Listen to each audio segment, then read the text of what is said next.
Right now, 170 military service members and their families are suing. They say that mold in housing on MacDill Air Force Base made them sick. Yeah, the federal lawsuit is against the Michaels organization, a private company that owns and manages MacDill's military housing. 10 Tampa Bay News reporter Miguel Octavio is live outside MacDill Air Force Base tonight. And Miguel, 6 years ago, I spent a lot of time reporting on mold in housing on MacDill Air Force Base. Companies then, they promised change. Congress even took action.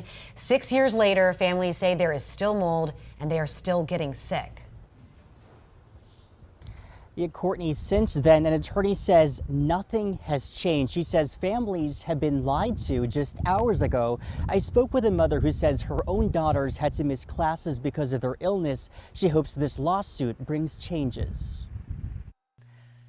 Home is where the heart is. That was when he first got back from a deployment. But for Leah Mullins and her family, it's where the problem was for nearly 2 years.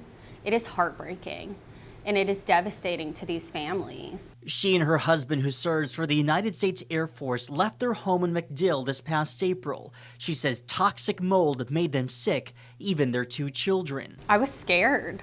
I was terrified because this is where my children sleep.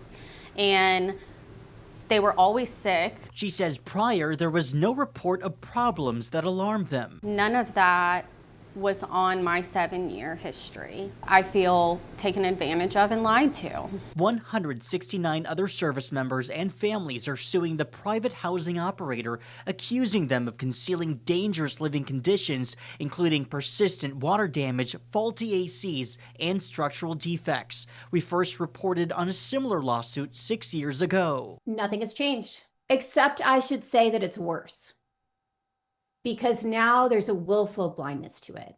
Attorney Christina Baer says military families have few options. They have nowhere else to go. So they can't afford to go off base. Many of them want to go off base, but they can't afford it.